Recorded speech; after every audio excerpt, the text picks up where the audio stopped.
Okay, I'm back. One of the things you have to do is I got these little cutters here. You'll find these in the hobby shop, which is pretty cool. What you do is you have to cut off the tree here, the parts tree. So this is one of the ways that you would do it. Put the flat end, which is this end here, up against the part itself when you're snipping it from the tree. And you snip it. And you see it's a clean cut. See this? It's a clean cut right here. But you have to take a file like this right here. This is as close as I can get to a Swiss file. It's very fine. To remove these parts, and you have to cut them. Let me see, this one I'm gonna have to go this way. Right. You want to snip off the little button that's on the end here. After you do that, you sort of take a little file and smooth it out. The file will do that. Doesn't have to take much, but just a little piece. These here set up to connect up to another part. You can extend this piece by adding another section of another kit to it, and it'll go. You can have it at length, but that wouldn't look actually prototypical, because this is actually, instead of refinery, I was told this is a fuel separation plant, basically not a refinery. And I used to work at Texaco. By the way, I forgot to mention that I used to work at Texaco Oil Refinery. So some of my ideas have come from the experience of working there. But as you snip these off, you have to be careful, because, like, for instance, right here, this is real close right here. You got to watch how you snip these. So I have to turn it the other way and snip it, that way I wouldn't lose the part. Same right here. See, this one I have to sand some, because look how the part looks. You gotta be, these are very fragile. You gotta watch it. See, this is a little tab right here that's sticking on the end. So you gotta really watch how these cut. So I gotta go back to cutting the way I started to in the beginning. And that's how these will come off. And looking at this right here, very, very, very, very, very meticulous, because this is where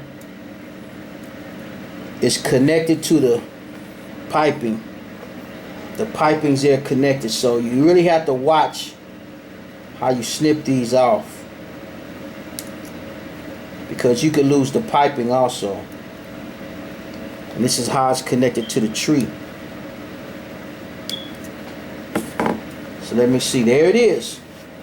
I got the top part. Oh, this is one of the sides. Here's the part right here. Like, you get a little area, you just sand it off. Matter of fact, you might be able to take the cutters, and there you go. I cut enough off of here. I didn't cut too much. All of it's right relatively even. Like here, you get a little snag right here. Take that and just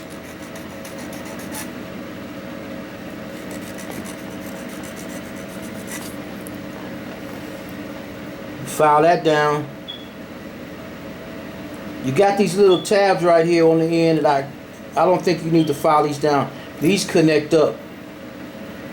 I would have to see that later, but so far so good. But the thing is, connecting. This is one of the sides that go in. I actually jumped the gun because I think this will be an easier way to do it. Now you need something flat to put the base of the refinery. Something flat to put this on. See, for me, now I'm going a little bit out of the way of the instructions.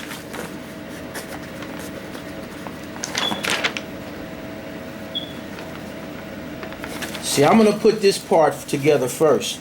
but I'm not going to set it down solid as far as gluing. What I'm going to do is I'm going to get the bases. I'm going to paint these black. And the internal pieces, the pipes that carry over, I'm painting those black too. I'm going to leave these silver. All of this is going to be black on the inside, including the bracket. So that's how I'm going to actually set that up. The outside is going to be basically silver.